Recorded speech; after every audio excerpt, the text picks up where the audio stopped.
Hey there everybody, Decaff here with another scenery editor tutorial.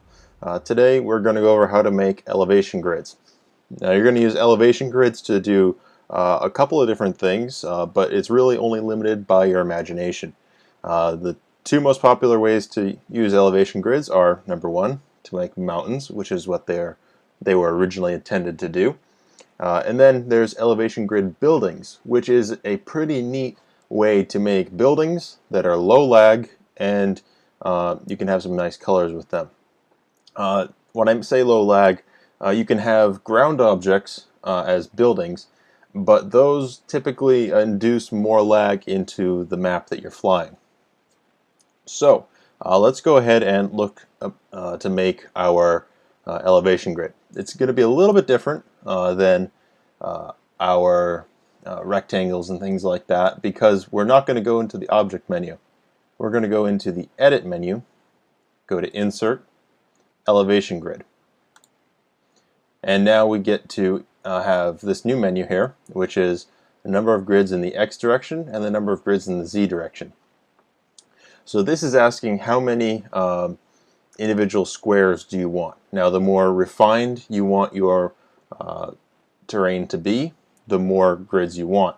A note of caution though, it will be a lot of effort if you increase that to 20 by 20 just to get all the different elevations right. It'll take you maybe 10-15 minutes per elevation grid.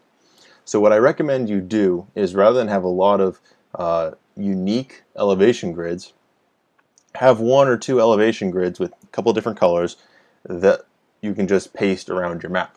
So I'll show you how to paste things and make duplicates in the next video. So let's focus on how we're going to insert our elevation grids. The premise is very, very similar to our rectangles, our center lines, things like that, where we need 3 points. And these can be any 3 points that we want. And the 3 points will define a rectangle. There's always going to be a rectangle, so if you have non-rectangular shapes, I'll show you how to deal with that.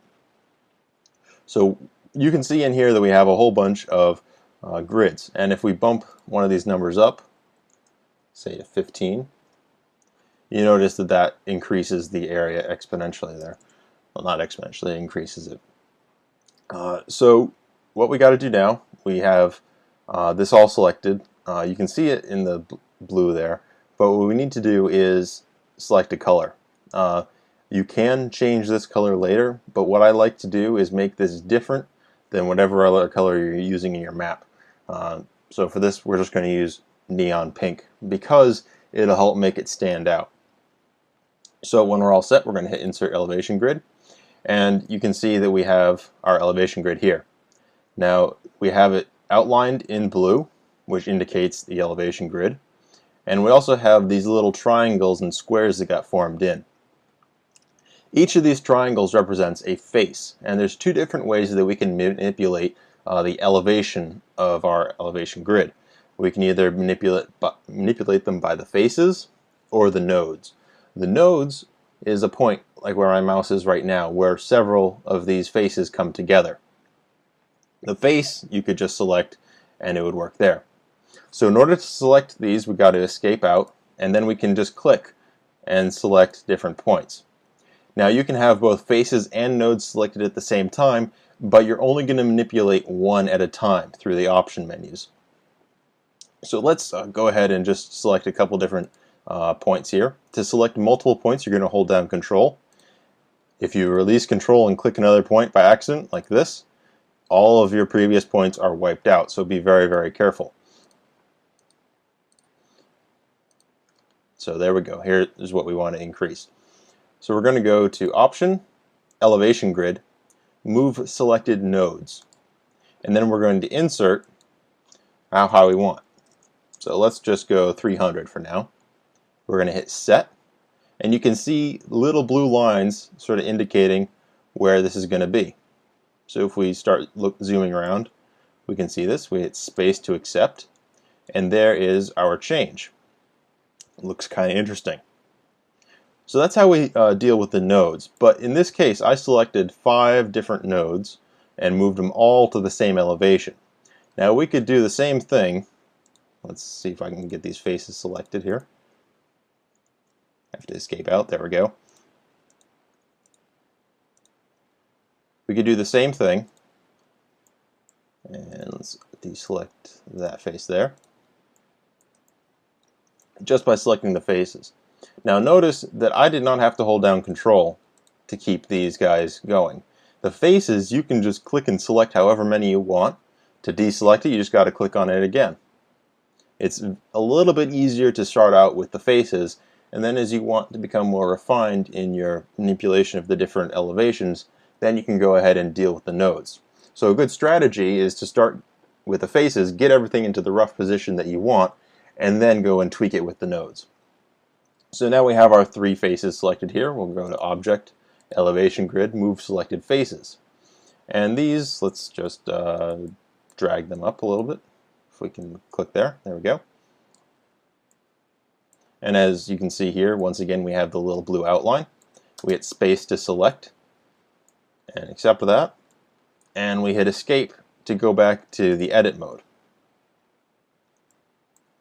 So this is how you insert your elevation grids. Now, as I promised at the beginning, these I'll show you how to get rid of the flat faces here so that you can create elevation grids that are not perfectly rectangular. So to do that, you're going to go to Object, Elevation Grid, Hide, Zero Elevation Faces. And it hides all those faces. Now you can also select individual faces to hide, but that would take forever trying to select all the ones that you didn't edit. It's much easier to say everything at zero elevation we're not going to deal with. So I hope this is useful. In the next video I'll show you how to select this and move it and make multiple copies of it. In the video after that I will show you how to make elevation grid buildings. So what I want you to do in between now and these videos coming out is to go ahead and practice this. Practice with the different move options, practice trying to see what you can do. Fiddle around with the colors. What you can do is go into Object, Elevation Grid, and you can paint certain faces, or you can apply a color gradation, and you can set the colors that you want. So this is very, very fun. It's a blast to get these elevation grids right, and once you get them looking good, it really helps your map out. So I'll leave you to it. Have fun.